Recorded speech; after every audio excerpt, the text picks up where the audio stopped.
მოგესალმებით, დღის ახალი ამბებით ეთერშია დღის კურიერი 3 საათზე სტუდიაში მანანა მანჯგალაძე მუშაობს. თითქმის 4 საათის განმავლობაში იდგა საპარლამენტო ტრიბუნასთან ჯერ კიდევ კანდიდატის ამპლუაში მყოფი ლადო გურგენიძე. მომავალმა პრემიერმა დეპუტატების ნდობა უკვე სხდომათა დარბაზში მოიპოვა, თუმცა საბოლოოდ კენჭს ახალ კაბინეტს ხალხის რჩეულები 5 საათზე უღრიან. მაგრამ მთავრობას ახალი შემადგენლობის დამტკიცება მხოლოდ უმრავლესობას მოუწევს. ოპოზიცია ლადო გურგენიძის მთავრობას უმდობლობას უცხადებს.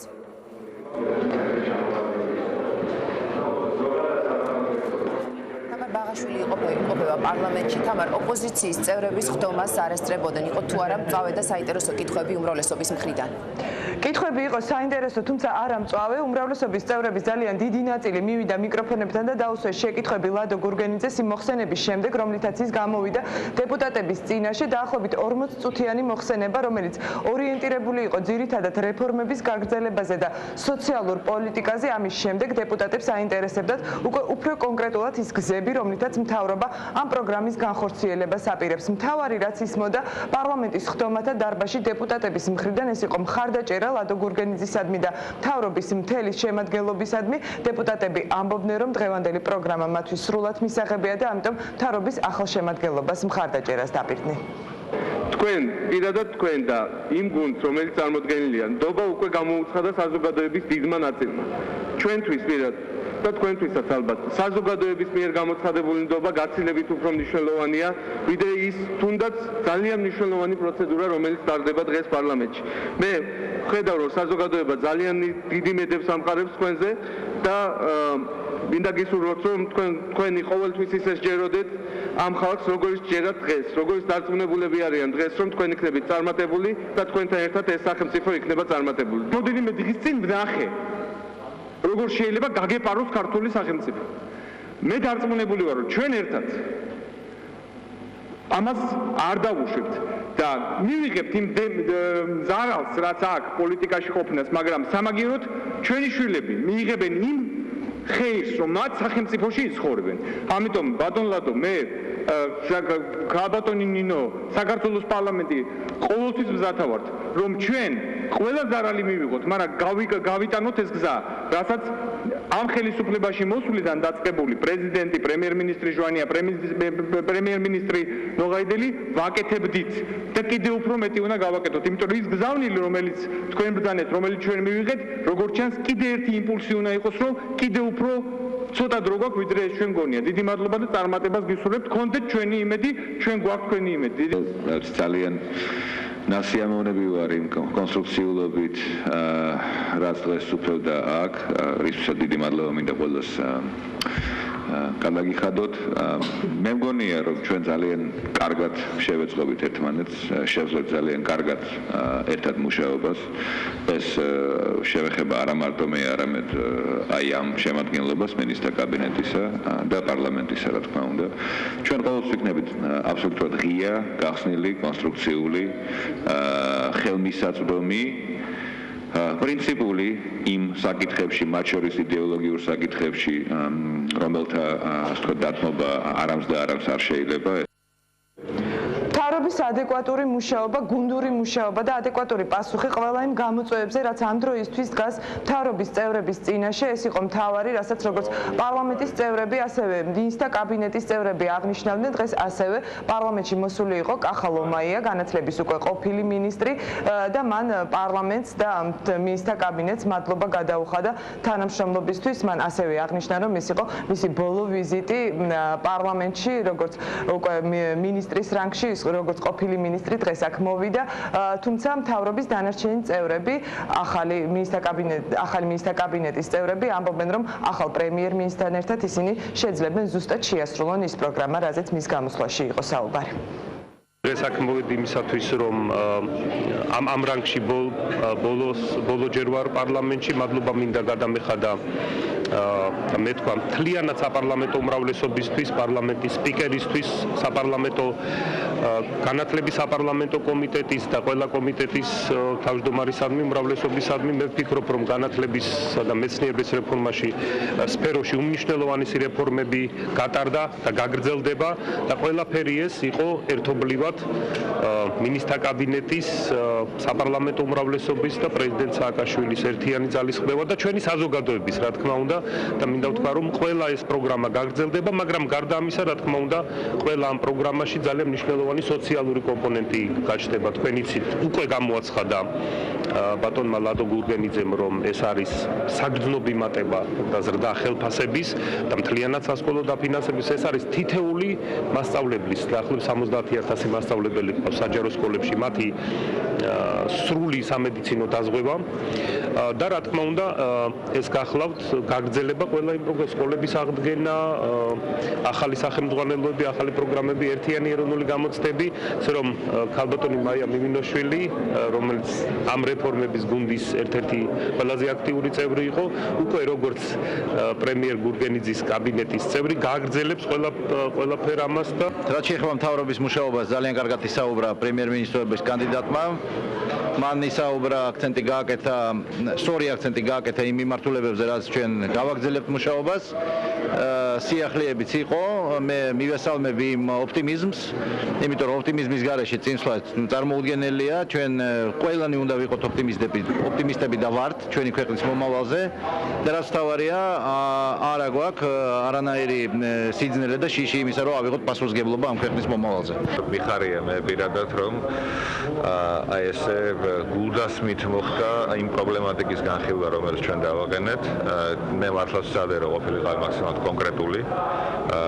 ეს ვერმა გამოსვლელმა აღნიშნა, რომ ეს გარკვეულწილად სიახლეს წარმოადგენდა და ჩვენ მომავალში ეგრევე ვიმუშავებთ, რომ ეს არის ეფექტური მენეჯმენტის მთავარი პრინციპი, რომელიც ბიზნესთან არის გამოყოლებული და აი ეს სტილი შენარჩუნდება ყოველთვის. მინისტრთა კაბინეტის ახალი შემადგენლობის და მთავრობის პროგრამის განხილვა პარლამენტში უკვე დასრულებულია. ამ დროისთვის ხდომაზე გამოცხადებულია შესვენება. 4 საათზე განახლდება ხდომა და 5 საათისთვის უკვე საპარლამენტო უმრავლესობა კენს უყრის და კენჭისყრის დაამტკიცებს ახალ პრემიერ-მინისტრს და ახალ მინისტრთა კაბინეტს. მადლობთ. პირდაპირ ეთერში პარლამენტიდან თამარ ბაღაშვილი საუბრობდა. მაშასე რამდენიმე საათში ხმათა უმრავლესობით ქვეყანას ახალი მინისტრთა კაბინეტი ეყოლება, რომლის დამტკიცება უმრავლესობასვე მოუწეს. მომავალი კაბინეტის ახალი შემადგენლობა დილიდან ოპტიმისტური იყო განწყობილი კანდიდატი პრემიერი და კანდიდატი მინისტრების სამომავლო გეგმებზე საუბრობდნენ. ლადო გურგენიძის განმარტებით მისი პროგრამის მიხედვით წინსვლა ყველა ოჯახსა და ყველა მოსახლეზე უნდა ისახოს. აქამდე სამინისტროში რა პოლიტიკა ტარდებოდა არ ვიცი, სიმართლე გითხრათ, მე ჩემი სამსახურიდან მქონდა შეხება თბილისში არსებულ კომპაქტურ ჩასახლებებში, ირიბი შეხებები და ზოგადად რაღაც პრობლემებს ვიცნობ, კიდევ უფრო ახლოს გავიცნობ.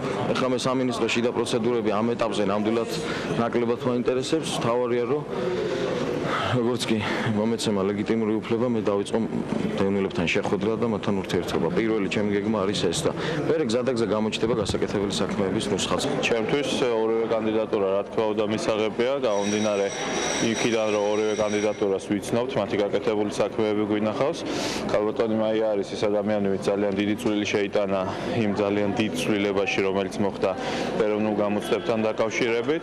შეეხება ბატონ კობას, მე მგონი, ვინც ელემენტარულად ტელეეთერს თვალსადევნებდა, არავის ეჭვი არ შეეპარება, რომ ის არის ის ადამიანი, ვინც მე ვფიქრობ ყველაზე კარგად შეძლებს დევნილების პრობლემების მოგვარებას.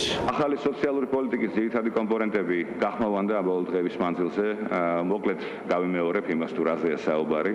აქ საუბარია, რა თქმა უნდა, დასაქმების ახალ პროგრამაზე.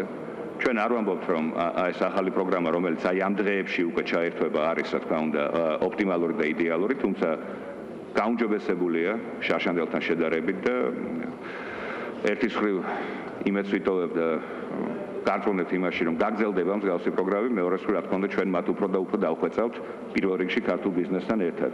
რაც შეეხება აი ახლა მიმდინარე დასაქმების პროგრამას, მისი ძირითადი პარამეტრები მდგომარეობს შემდგომში.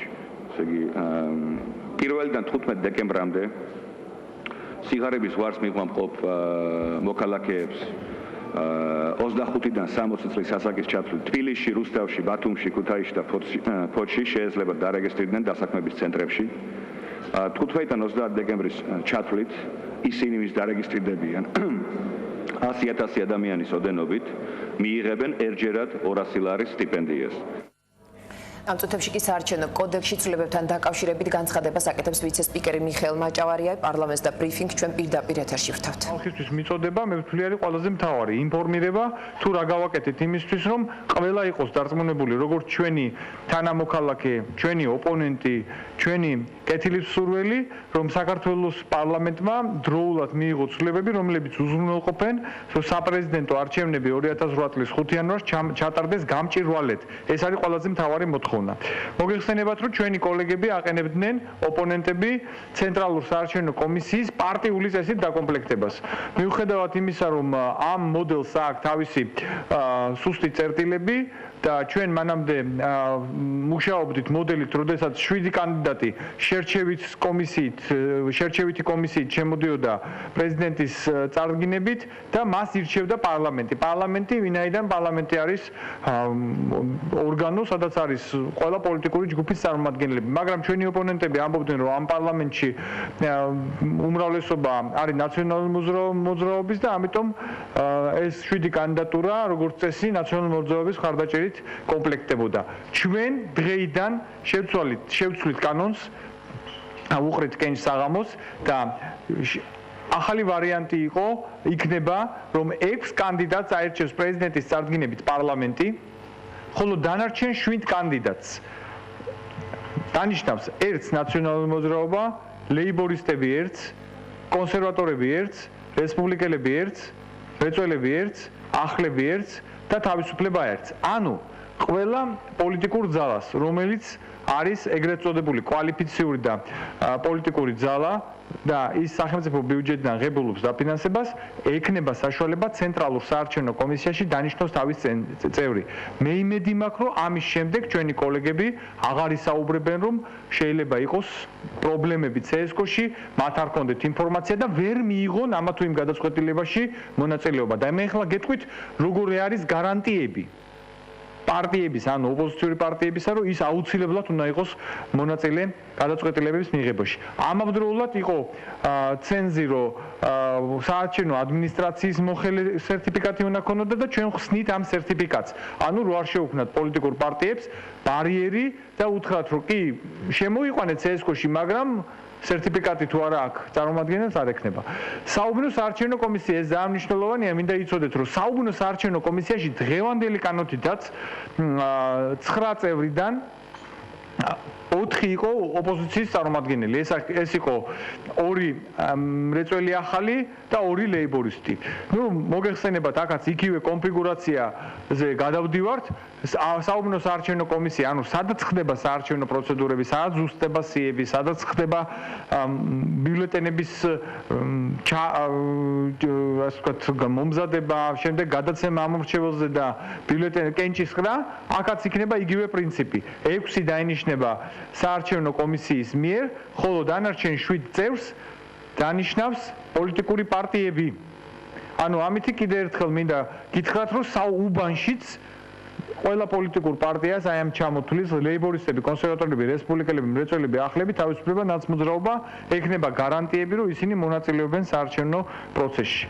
საოლქო საარჩევნო კომისია ჩვენ შევინარჩუნეთ როგორც პროფესიონალური, მაგრამ ყველა გადაწყვეტილების მიღება, რომელმაც შეიძლება რაღაც პოლიტიკური კითხვის ნიშანი გააჩინოს, ავიტანეთ ან CSGO-ში, სადაც პოლიტიკური პარტიები არიან, ან ჩამოვიტანეთ უბანში, სადაც ასევე პოლიტიკური პარტიები არიან. აი მაგალითად, ოლქს აღარ აქვს გააბათილოს უბნის შედეგები. ანუ რისიც ჩვენ ოპონენტებს ეშინოდათ, რომ აი თქვენ მერე ოლქში, ანუ ჩვენ ეს გახდა სუფთა გამტარი ადმინისტრაციული რგოლი. ცენტრალური საარჩევნო კომისიის გადაწყვეტილებათა მიღების მექანიზმი, აი ეს არის ყველაზე მთავარი. რომ ისინი ითხოვდნენ გახსოვთ პარიტეტს, მაგრამ პარიტეტი შეიძლება იყოს დამატებითი პრობლემების შემქმნელი და დაგიბლოკოს ძალიან ყველა გადაწყვეტილება. ანუ თუ ნებისმიერ გადაწყვეტილება არ მოეწონება პოლიტიკურ ორგანიზაციას, ის ნახევარი ხმით გიბლოკავს. ამიტომ ჩვენ თავაზობთ ყველა პრინციპულ გადაწყვეტილებაზე, რომელიც არის უბნის გაუქმება, რეგისტრაციიდან მოხსნა და დადგენილების მიღება, რაზეც იყო საუბარი. CSGO-მ გადაწყვეტილება მიიღოს 2/3-ით. ანუ მინიმუმ 9 წევრი. ეს გარანტიაა, რომ თუ 2 პოლიტიკურმა ძალამ გარდა უბრალოდ 3 პოლიტიკურმა ძალამ ვერ მოილაპარაკა საკითხებზე, ვერც უბნის გაუქმების საკითხი, ვერც რეგისტრაციიდან მოხსნის და ვერც დადგენილების მიღების საკითხი ვერ განიხილება. ჩვენ არ მინდა ამაზე დიდი ყურადღება შემოგთავაზოთ, მაგრამ გთავაზობთ შემდგომი საკონსტიტუციო განხილვების შემდეგ რეგიონალურ პროპორციულ სიებს, იმიტომ რომ იყოთ მოთხოვნა რომ მთელ 150 დეპუტატი ავირჩიოთ პროპორციული წესით. ეს საფრთხის შემცველია, მეგობრებო. აი მე მოგიყვანთ ერთ მაგალითს. მე ახლა მონაცემები რომელიც მაქვს არის რაოდენობა ამ მომრჩევლისა რომელიც სულ მივიდა არჩევნებზე. ამ ხმების ნაწილი მიიღო პოლიტიკურმა პარტიამ, მაგრამ შეიძლება თეორიულად მოხდეს სიტუაცია, თუ არ იქნება გაყოფა რეგიონალური პროპორციული სიები და თლიანი პროპორციული სია, რომ რომელიმაც ერთმა პოლიტიკურმა ორგანიზაციამ წამოიღოს ყველა ხმა პირობითად სვანეთიდან, რაჭიდან და გურიიდან, ანუ თეორიული შანსი არის ამის, პრაქტიკული არ არის, მაგრამ ეს არის მოსული ამორჩეველი და თქვათ 100% მიიღო რომელიღაც პოლიტიკურმა პარტიამ. მაგრამ აი ამ სამ რეგიონში 100%-იანი გამარჯვება პირველი ადგილი. თუ იქნება შენარჩუნებული 7%-იანი ბარიერი, არანაირი გარანტია არ არის, რომ ის მოხდება პარლამენტში. წარმოიდგინეთ, რა საფრთხის შემცველია საქართველოსთვის სიტუაცია, როდესაც რეგიონს არ აყავს თავისი წარმომადგენელი საქართველოს პარლამენტში. ამიტომ ეს იყო პარლამენტისა და ვიცე-სპიკერი მიხეილ მაჭავარიანი საარჩევნო კოდექსში შესულ ცვლილებებზე დეტალურად საუბრობდა. ჩნდება თუ არა მოქმედი პრეზიდენტი კონსტიტუციურ ჩარჩოებში, თუ არ ღვევს ქვეყნის მთავარ კანონს, როდის უნდა გადადგეს მოქმედი პრეზიდენტი და ამავე დროს საპრეზიდენტო კანდიდატი პოსტიდან. ამის შესახებ დღეს განცხადებებს კანონმდებლები აკეთებდნენ. სახელმწიფო გუნდი საუბრობს, რომ პრეზიდენტი კონსტიტუციურად მოქმედებს, ოპონენტები კი ქვეყნის პირველ პირს კანონის გადაცდომაში ადანაშაულებენ. ოპოზიცია ელოდება პრეზიდენტის გადადგომას, რომ წინასაარჩევნო კამპანია დაიწყოს. სავარაუდოდ დღე იყო 20 ნოემბერი. მე არ ვიცი ვისი მხრიდან იყო სავარაუდოდ დღე 22 ნოემბერი. კონსტიტუციას თუ წავიკითხავთ, ძალიან გარკვევით, წერია რომ 45 დღის ვადაში უნდა ჩატარდეს არჩევნები. ანუ აქ არანაირი ამ ტიპის თარიღი არ ფიქსირდება, მაგრამ თქვენ ალბათ იცით, ვინც ადევნებდით თვალყურს იმ კონსულტაციებს და მუშაობას საარჩევნო კანონმდებლობასთან დაკავშირებით, რომ ყველა ზომა არის მიღებული და დღეს დასრულდება ამ პაკეტის მიღება, რომლის შედეგადაც ნებისმიერ კანდიდატს არანაირი მოიხსნება ყველანაირი შესაძლო პრობლემა, ასე ვთქვათ, რაიმე დროის ჩარჩოებში ჩატევის, ანუ რაიმე პროცედურების ვერ მოსწრების საფრთხე თეორიულადაც კი არ არსებობს. ჩემთვის ეს ინფორმაცია არ არის. ვერ გეტყვით, ჩემთვის ეს ინფორმაცია არ არის. მედია სოლიდარობა იმედ სახალხო დამცველთან ქართული მედიის წარმომადგენლებმა ხელი მოაწერეს საარჩევნოდ იმედის მაუწყებლობის აღდგენის მიმართვას. იმედს და კოლეგებს სოლიდარობასა და თანადგომას უცხადებთ რუსთავიორი ჟურნალისტები და ვეთანხმებით იმ მიმართვის ტექსტსაც, რომელიც დღეს გავრცელდა. სიტყვის თავისუფლება თანამედროვე ქართული საზოგადოების ერთ-ერთი ყველაზე მნიშვნელოვანი მონაპოვარია. შეუძლებელია ავაშენოთ თანამედროვე ლიბერალურ დემოკრატიულ პრინციპებზე დამყარებული სახელმწიფო, თუ არ იქნება აზრისა და სიტყვის თავისუფლების სრული გარანტია. ამასთან ვფიქრობთ, რომ არჩევნები უნდა ჩატარდეს მშვიდ და საქმიან გარემოში. მაღალი სტანდარტებით, რაც მედიისთვის პირველ რიგში გულისხმობს ნებისმიერი ხასიათის ძალადობისადმი უარყოფით დამოკიდებულებას. დარწმუნებულები ვართ, რომ ამასაც ცნობიერებს როგორც მედიის, ასევე საზოგადოების უდიდესი ნაწილი. ამიტომ მიგვაჩნია, რომ დაუყოვნებლივ უნდა აღდგეს ტელერადიო კომპანია იმედის მაუწყებლობა, რაც იქნება სწორი ნაბიჯი მიმართული დემოკრატიის განვითარებისაკენ. ნათქვამია იმ მიმართვაში, რომელსაც ხელი მოაწერა თითქმის ყველა მედია საშუალების წარმომადგენელმა. ეს არის რა თქმა უნდა ძალიან მნიშვნელოვანი. მე მადლობას ვუხდი ყველა იმ ჟურნალისტს, იმ გამოცემას თუ ტელევიზიას, თქვენი ტელევიზიის ჩათვლით რა თქმა უნდა, რომლებიც გამოეხმაურნენ ჩვენს პრობლემას. დღეს აქ იყო მაგალითი ქართული მედიის სოლიდარობისა და ერთიანობის. ძალიან კარგი იქნება თუ ეს არ იქნება მხოლოდ ფორს-მაჟორულ სიტუაციებში და მომავალშიც ჩვენ აი ამ ერთიანობას შევინარჩუნებთ. დღეს არის ძალიან კარგი დღე ქართული მედიისთვის, მიუხედავად ისა, რომ ჩვენ მუშაობთ ესეთ ექსტრემალურ ვითარებაში, როდესაც დახურულია ტელეკომპანია იმედი და რადიო იმედი. დღეს მთელმა ქართულმა მედიამ, ყველა ტელევიზიამ და ყველა გაზეთმა გადაწყვიტა, რომ ერთობლივი მიმართვა გაეკეთებინა იმასთან დაკავშირებით, რომ ტელეკომპანია იმედი და რადიო იმედი უნდა ჩაირთოს. ეს არის ძალიან კარგი დოკუმენტი, რომელიც ახლა მე მიჭირავს ხელში მედიის მიმართვა. და აქ არის ჟურნალისტების პოზიცია და არა ცალკეული ჟურნალისტების. ამ შემთხვევაში ჟურნალისტები იყვნენ ერთიანი და ესეთ ერთსულოვანი ჟურნალისტები მე ძალიან იშვიათად მინახავს. გათავისუფლდეს უკანონო დაპატიმრებული იმედი და ხელების შორს მასმედიისგან ამოწოდებებით გამოვიდნენ მომავლის პარტიისა და ადამიანის უფლებათა დაცვის ორგანიზაციები. აქცია კანცელარიასთან გაიმართა აქტივისტებმა საქართველოს პრეზიდენტს მოთხოვნების დასაკმაყოფილებლად 10 დღიანი ვადა მისცეს. წინააღმდეგ შემთხვევაში ისინი საპროტესტო გამოსვლებით იმუქრებიან.